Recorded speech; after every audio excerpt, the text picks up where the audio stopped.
Okay, so welcome to David Baruc.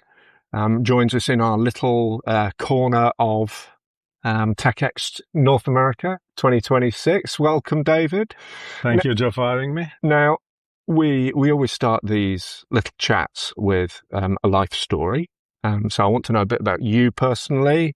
Are you an engineer? Did you grow up in the woods, raised by wolves? What's your story, and how did you end up at Raven? Well, my story is actually, I was in the hardware side of the business, in the industry. I've been for the past 26, 27 years been doing business. I started my career as logistic and then moved to sales. But years ago, like 7 years ago, I decided that I needed to move to software and started in software. And 4 years ago, I had the opportunity to join RavenDB, which is a great company, honestly, a great place to be. And I had the possibility to grow that company into a certain level today where it is today. We are privately owned, so we don't talk about numbers, but let's say that we've been growing year over year very, very nicely.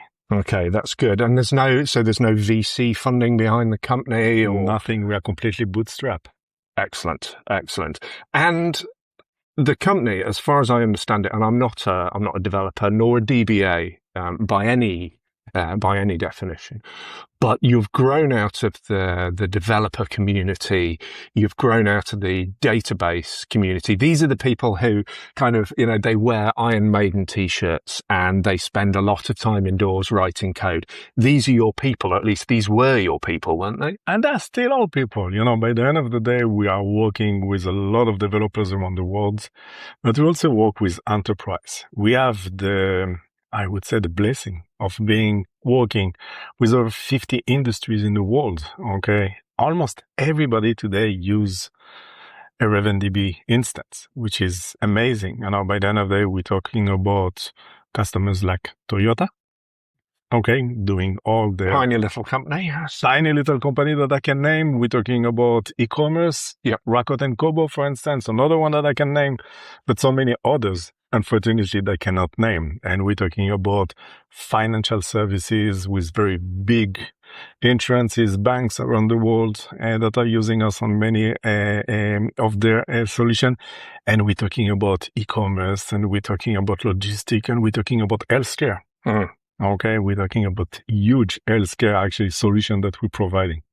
So, you said that a lot of most businesses have got an instance of Raven somewhere.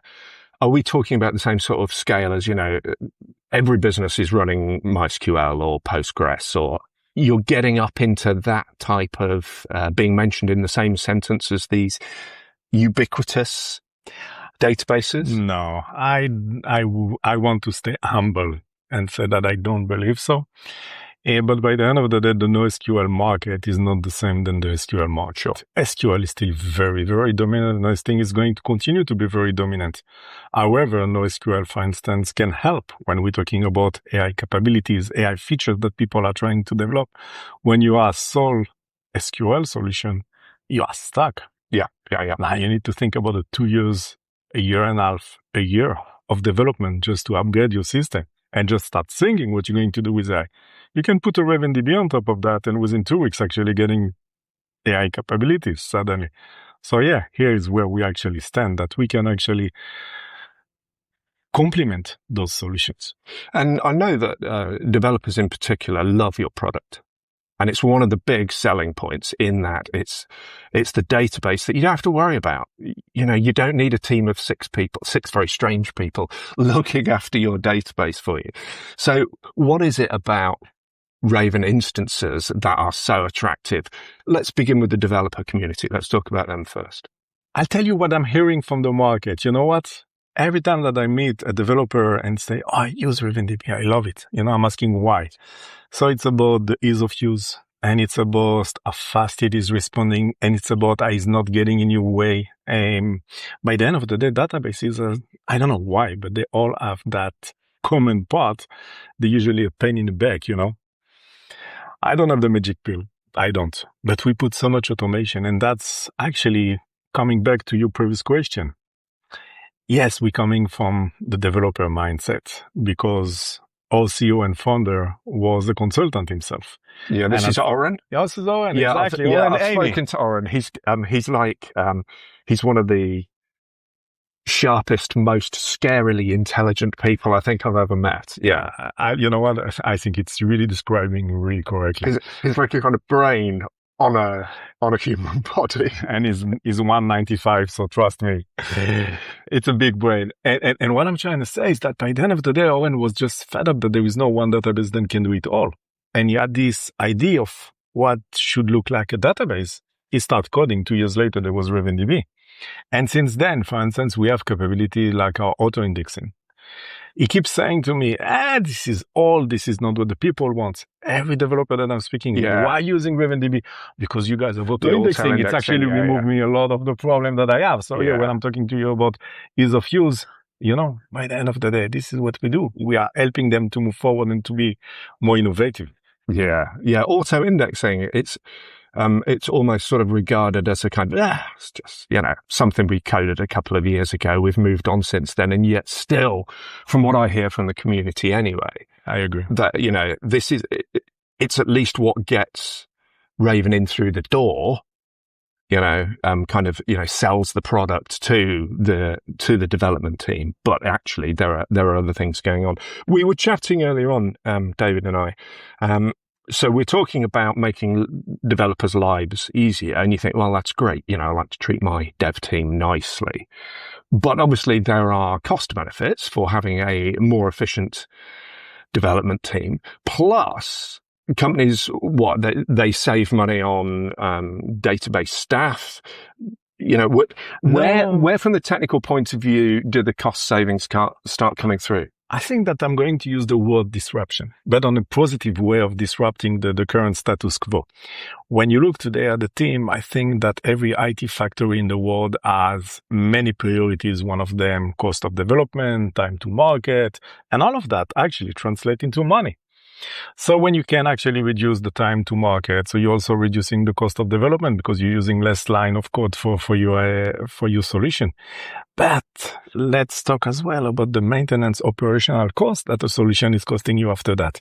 RavenDB reduce all of that. Okay, we are super efficient with latency and we are super efficient here and super efficient there and really highly performing. We are talking about auto-indexing, but we also do optimization of our indexing based on query stories. So a lot of stuff that actually making soft changes in the status quo, and we're disrupting the status quo normal databases, and we're making it much cheaper by the end of the day, but also much more reliable. And there is the issue, of course, it's the elephant in the room at every tech conference, has been for the last 4 years, is the AI elephant in the room. Now, you guys are you've engineered particular capabilities, as I understand it, under the hood that make working with AI less of a headache than it might be. Can you tell us a bit about that? And then, just to kind of preempt what David might say, there's another kind of user-facing AI element, which we can talk about in a moment. But let's talk about those AI internals first. So we talk a lot about RavenDB in the past few minutes, but one of the things that I really want to state here, RavenDB is a one-stop shop. One-stop shop for efficiency, one-stop shop for performance, but as well today, one-stop shop for AI. We have added the AI layer inside of RavenDB where your data is being stored. So rather than actually having heavy plumbing to go outside to your vector database, we brought vector database inside of RavenDB. So you have a vector capabilities inside of RavenDB that can then do GenAI, and we can do RAG pipeline, and we can do an AI agent creator inside of RavenDB. So rather than you now starting to make all those crazy integration in order to achieve AI, and we all know today that it's mainly 95% of projects, according to Gartners, are not even getting into the table of development, then RavenDB is moving those 95% of risk that, again, translate to money of very senior developer that by the end of the day being plumber, and we actually making that very much more easy for them to achieve what they want to achieve, innovation with AI. And what about this, the user-facing AI element?